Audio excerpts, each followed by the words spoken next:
people employed in the social welfare industry are going to be out of work. Explain to them they don't need to worry about that. Okay, and oh, good, because your currency is going to go up in worth. It's a two-way street here. So, while on one hand I would tell you, yes, there's more than one way to skin a cat. And so if you just lock minimum wage into the cost of living, it would act as a check and balance. Okay, a form of accountability.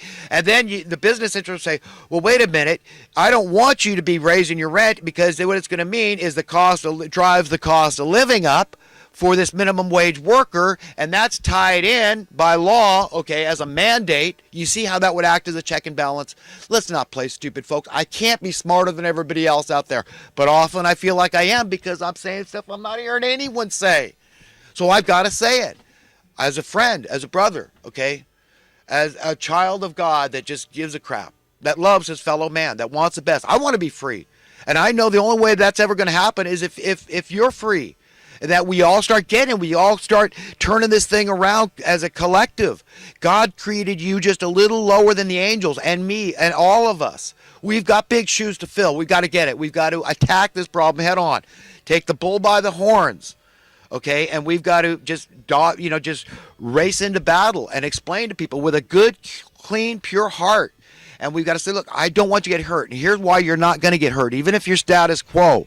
Explain to them economics. Explain to them what happens in free market supply and demand economics, how your currency increases in worth. So while you might be worth $10 million now, and you say, well, I'm only going to have $1 million when all is said and done in terms of numbers, but that $1 million is worth $100 million. Explain that to them. But what the other paradigm that's going to change is people are set free. It doesn't mean they're not going to serve you if they're free. It means we'll serve better. We'll serve you with a song in our hearts, and a bounce in our steps. Okay? Not sucking lemons. Not worried about, and being coerced into, well, if you don't go to work, you're going to be out on the street. You're going to die out in the cold. You're going to be one of those statistics. That's how it is now. And if you say that's okay for some people, but not okay for me, then you're a hypocrite. You're going to the same place with all the elitists. It's very clear and simple. I'm not judging you. I'm just trying to help people understand the serious nature, the gravity of the situation here in terms of your beliefs and what you prescribe to.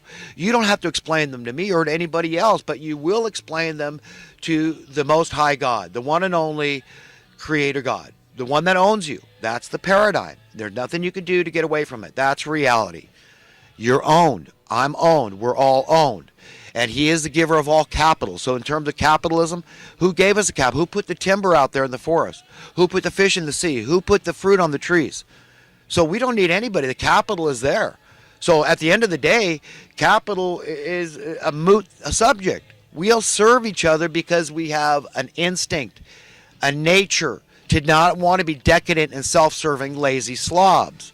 We care about people, and we know that what we do for them is important, and people won't stop doing it. It'll just get better and better. The terms and this attitude, the spirit will just get better and better and better if we can get on the right course and we get enough people to understand this, a critical mass to help turn the ship with God. Remember, you're just being a worker of God. That's the highest calling any of us can have, is you're serving God by serving humanity and being on everybody's side and saying, explaining to people that you think are deceived. And maybe they'll try to explain to where they think you're deceived. Fine, you got to listen too. We've all got to listen to each other and grow and say, let's just get on the right course here. I want to be happy. I want to be free. I want my kids to be free. I want them to be happy. That's what it all comes down to. That's why I talk about economics. It's the way to freedom, to way we don't care about money at all. It's all in the Bible. The root of all evil, it's this love of money. It's these people that own it, and they own this vast power. They're infinite heirs. They're not billionaires. They're not trillionaires. They're infinite heirs. If you own the copyright to the money, how much? You tell me if I'm wrong. So how long is that sustainable? Okay, we can't feed this thing forever. We've got to put the silver dagger to it. Kill it like a zombie.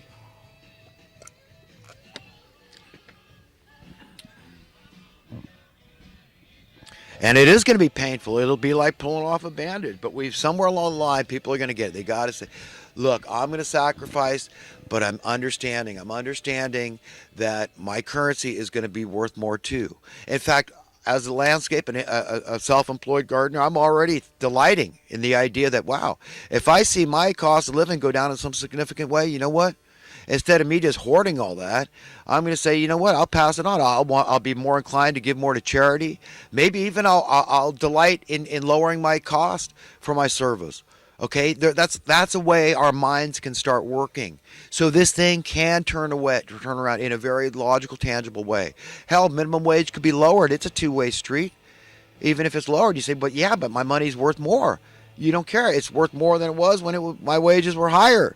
You see, that's what will happen here. It'll all turn around across the board for all of us. They get us believing it just can't work. It's too overwhelming. It's out of control.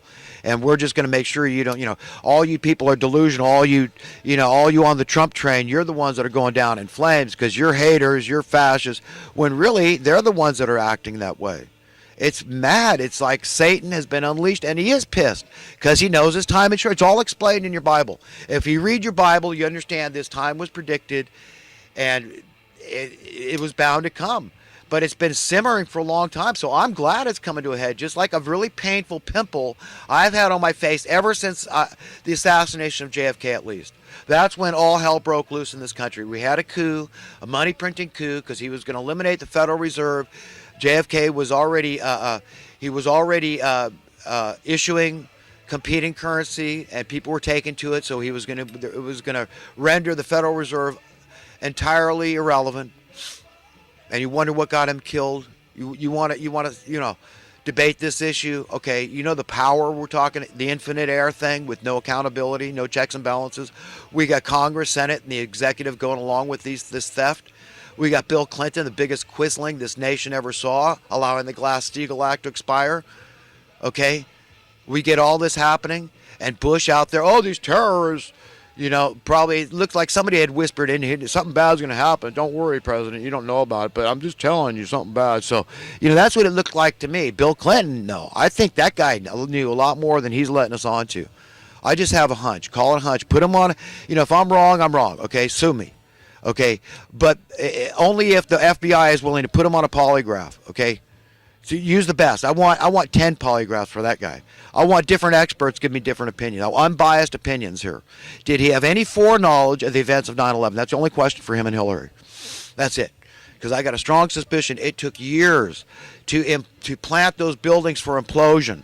Okay, those towers for implosion, and Building 7 too, with all the documents. Okay, that they wanted destroyed. It took years to do that on the sly, in a clandestine manner. That's all I'm saying about him. But look, we've had nothing but traitors and quisling.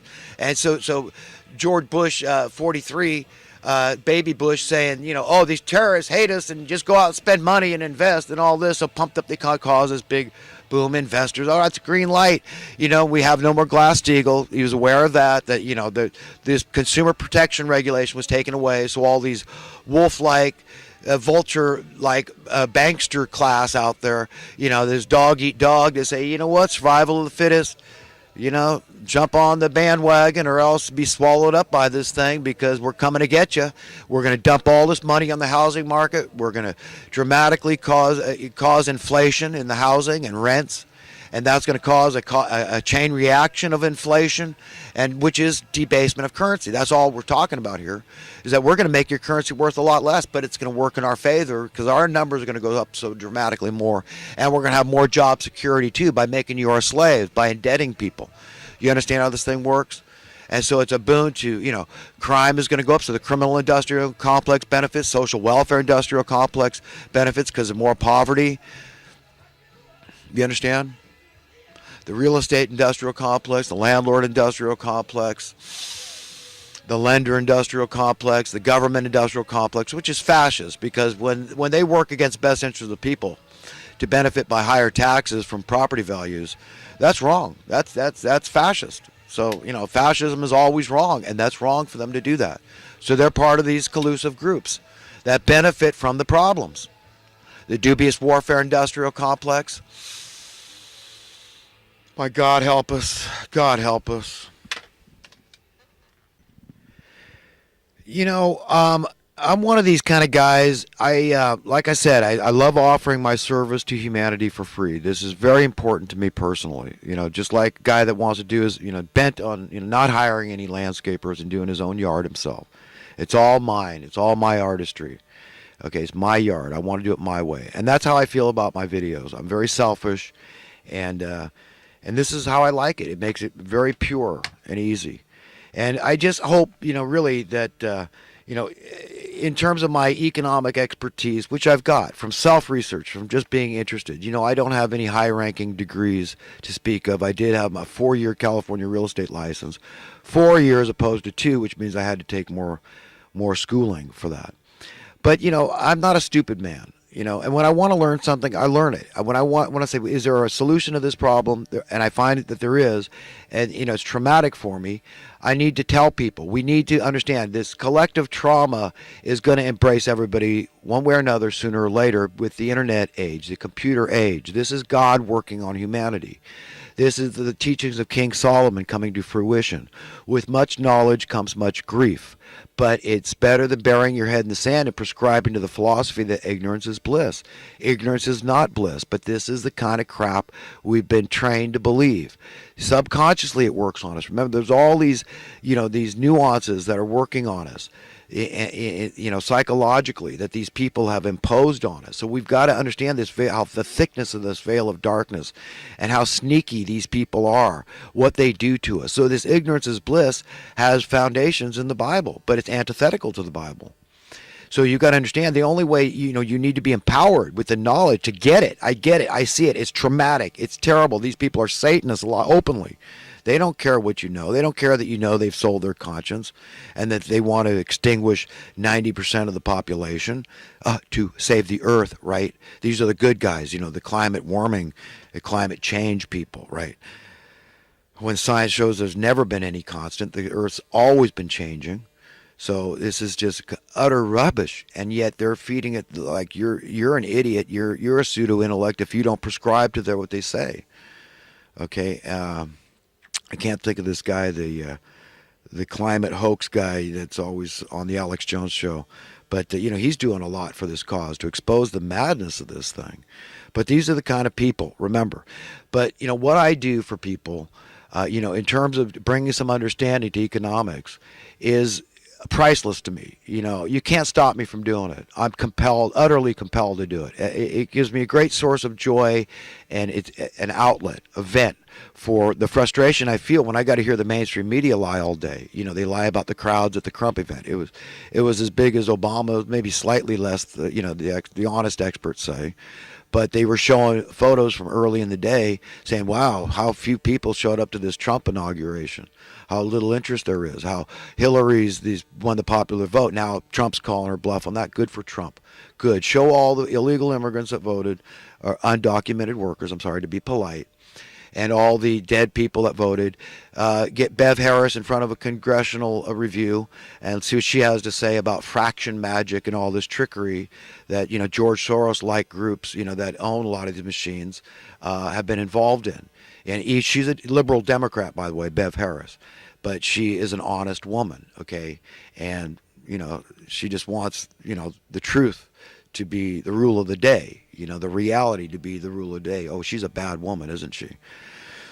So anyhow, what I would really rather my name never come up in any high circles of the media. I really would, because but in all honesty, I wouldn't mind. Maybe I should pick up a pseudonym, because I really don't want to be, like poor Alex. I mean, he says he gets accosted constantly, in Austin, Texas. These people. This is why when I saw him at the Coconut Grove, all these guys lining up to shake his hand, and I didn't get up there because, sure, I would like to shake Alex's hand. Of course, who wouldn't? He's such a character. I mean, he's such a one-of-a-kind dude. He's done so much for the cause of just shaking people out of their slumber, at least, And if you're a righteous dude, you're a righteous dude. Alex Jones would be an excellent president. Nobody would have anything to worry about if Alex Jones was president. Even though, we differ here and there, I don't care. There's more than one way to skin a cat. Okay, but we've got to be on the same page as and say, I'm on the side of humanity, and I want God's will to be established on earth. I'm on the side of Jesus' teachings. I want good to come to this earth. Then you're on the right side, and I'm all for it. So yeah, I mean, I wouldn't mind, doing an interview. Maybe Paul Joseph Watson. I mean, another great president, but he's a Brit, so he can't be.